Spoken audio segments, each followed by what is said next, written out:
How to set up and use Messenger Kids.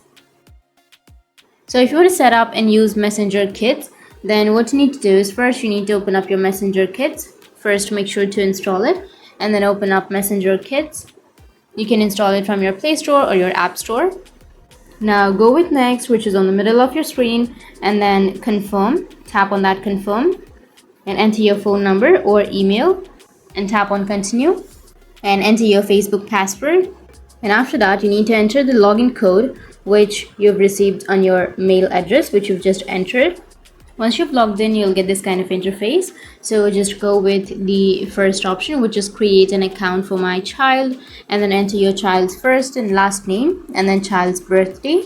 Once you choose the birthday, tap on OK and then go with continue and go with create account. And after that, your account will be created and you can use the Messenger Kids for your child.